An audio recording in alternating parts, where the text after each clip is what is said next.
Hello guys, welcome back to that second video about coronavirus and the pyramid of Maslow. So if you missed the first video in which I explained kind of why coronavirus brought us back to the lowest level of the pyramid of Maslow, you can just click in the link below in the description, or I put the link over there. So you can just watch it and just see the continuation between both videos. And today I'm gonna share with you how to move back from material needs to spiritual needs by sharing with you 3 tips. First, you can decide to wait the virus to pass and it to be over.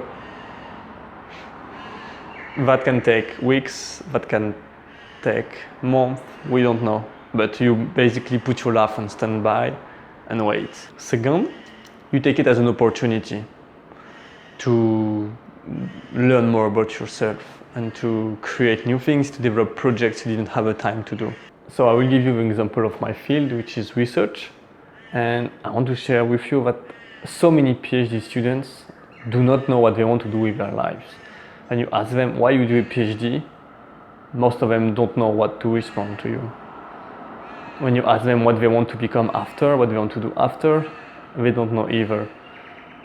And I asked so many and they all responded to me, I still have 3 years, I still have 2 years, I still have 1 year, I still have 6 months, I still have 3 weeks to decide what I want to do.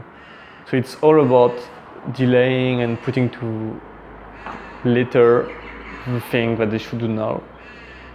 Find a destination, find what they want to do with their lives. Because you have more and more PhD positions, but less and less job available afterward.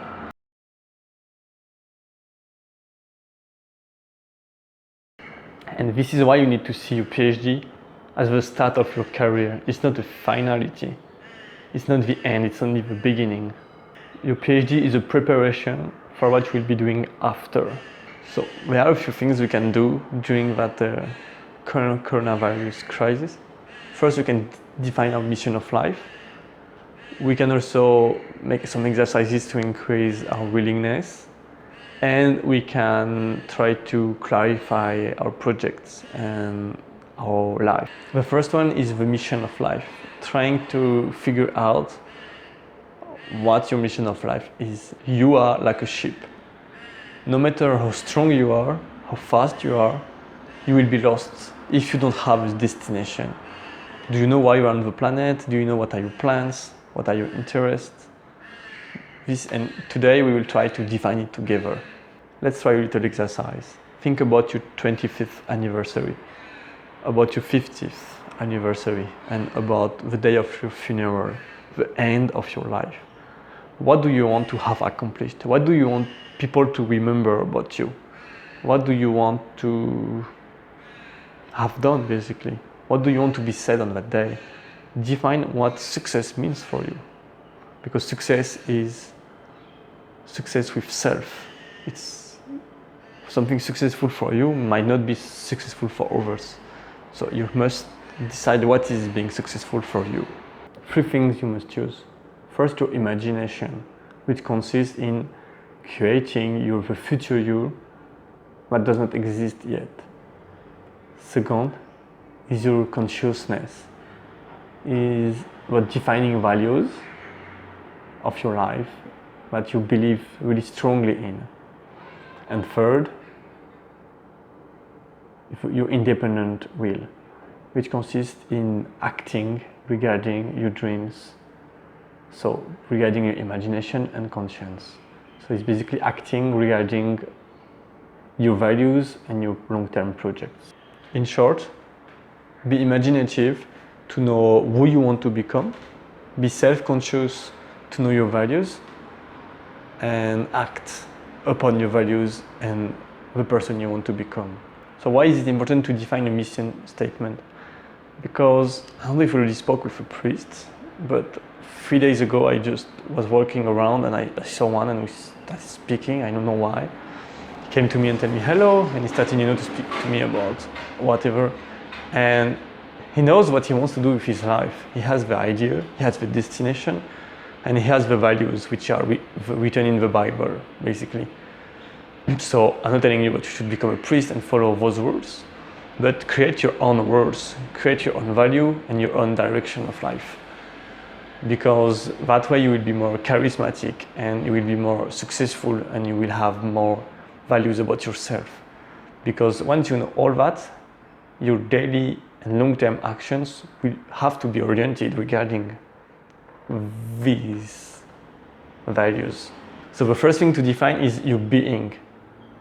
What is your character? Who do you want to become? What are your values? It can be really anything, your values. It can be who you want to, that you will not judge someone if you don't hear both sides of the story. It can be that you will always apologize if you do something bad. You can also have a principle that everyone can bring you something. So you don't feel better than others because everyone has something to add in your life. For example, Socrates, what he wanted to do was to tell to people that they don't know anything.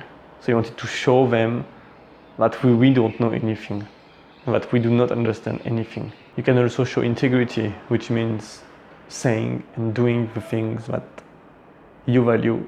And when you think about something, you say it and you always say what you think. If you disagree with someone, you will always tell that person, I disagree with you, and this is why. You can also think that everyone can be successful and therefore be happy for the success of others. The second thing is your doing. What do you want to do with your life? What are the activities, accomplishments, missions, what you want to do? Do you want to go, write down everything. Skydiving, going scuba diving, opening a restaurant, getting your PhD, becoming a professor, opening your companies, writing a book, traveling around the world, sleeping 1 month in a camping, in a tent, really whatever you want, whatever is important for you, baking a cake, having kids, having a family, having a lot of friends, really whatever you want, just write down everything that matters for you. The third thing is to define your roles. Your roles at different levels. So first, your role at a familial level. So are you a dad? Are you a brother? Are you a son? What are your responsibilities regarding these roles? Then at a professional level, who are you? Are you a PhD student? Are you a professor? What are your responsibilities? You are a researcher, but at the same time you also are a writer, you also are a thinker, you also are a reader, you also are a surgeon if you are doing experiments with animals, you are also an experimentator, you are all those things, write them down because those are who you are. And personal development and health. What do you do to stay healthy? Are you vegan? Do you practice sport? I do fencing. What sport do you do? What hobby do you have? Once you've done that, think about all the things that you do daily, weekly, monthly. And add them in your list of before if you forgot a few things. For example, if you play video games, you have to put it, I play video games. If you read a lot, put it. If you always wake up at 7, put it. If you don't have breakfast, put it. Put really everything that you do. Then decide, is that thing important for a person I want to become? Why do I do that thing? Why do I do a PhD? Why don't I eat breakfast? Why do I do that sport? Define why you do everything that you do in your life. Why do I play video games? And ask yourself, does it match with the person I want to become? For example, if you want to buy real estate and you never take the time to do it because instead of doing that, you play a lot of video games, ask yourself, why do I keep doing that? Then define your long-term goals regarding every single project.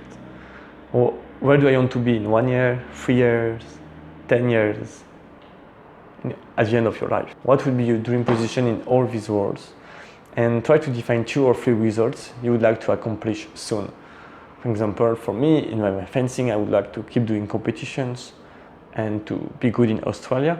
So I will have to go back, so I guess I cannot do that, but I still want to run a marathon because I started to run a bit more and I really enjoy it. And I think running a marathon sounds to me like when I was younger, like something impossible to do. So now, just like, why not? Let's do it. That can be fun.